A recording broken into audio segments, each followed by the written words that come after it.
Welcome to SysEP Stories.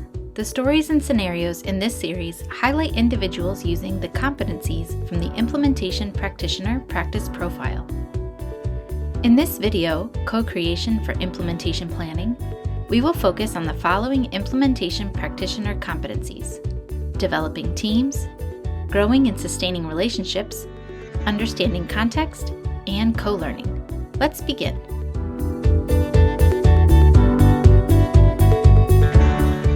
Co-Creation for Implementation Planning, Part 2. Remember Julie? Last time she was tasked to lead the strategic planning process for Implemania County's Behavioral Health Initiative. Their goal was to use school-based services to prevent and treat mental health and substance use problems in the county's youth. In order to develop a strategic plan, Julie started by using skills related to community engagement and co-creation.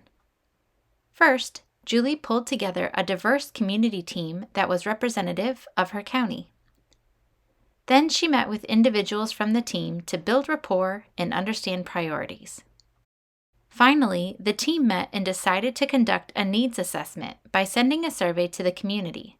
After responses flooded in, it was clear that unmet basic needs, traumatic exposure, depression, and anxiety all needed to be addressed in their plan.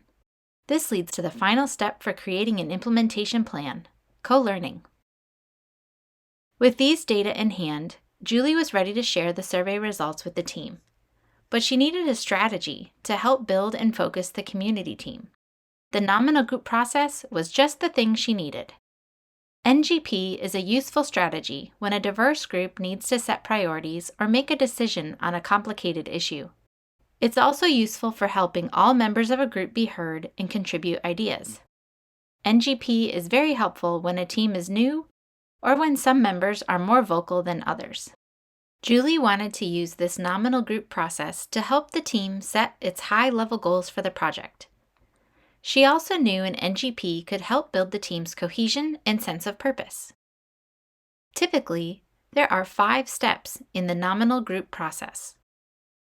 First, the facilitator, in our case Julie, provides instructions on NGP and a prompt for the group to consider. For this first nominal group process for the team, the prompt was intended to help set a broad vision and get members on the same page. The prompt was also quite open-ended. What recommendations do you have for how the Implemania School Behavioral Health Initiative should use these fiscal resources? The next NGP step is silent generation of ideas. Group members take 3 to 5 minutes to individually and silently think of responses to the prompt and write them down. Third is the round robin or group sharing round. In order, each member of the group is called upon to present one idea they have written down. Other group members are asked not to discuss, debate, or ask for clarification. When the turn comes back to each member, they can voice another idea if they have one that another team member has not already shared. The process continues until everyone's ideas have been presented and recorded. For the large 24-member Implemania community team, this process was done in 3 smaller groups of 8 to make things more efficient and practical. Step 4 is clarification and consolidation of ideas. At this point, group members can ask questions of those who nominated ideas.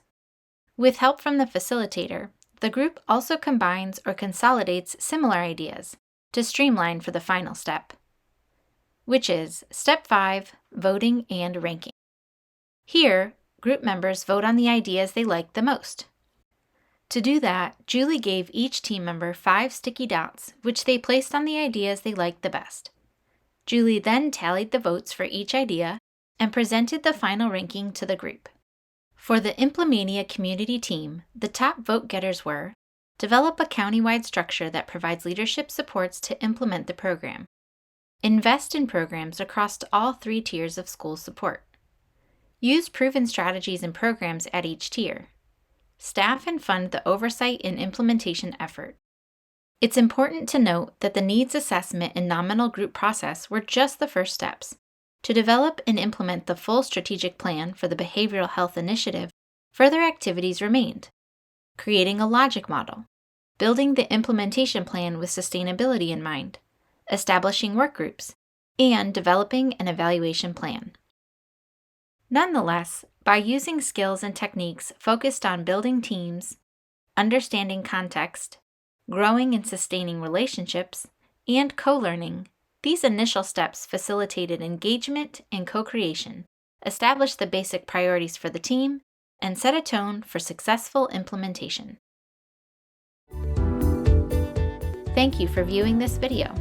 For more information on practitioner competencies, please head to the Active Implementation Hub and click the Implementation Support Practitioner Competencies tab. For more information on implementation science, check out the Active Implementation Hub.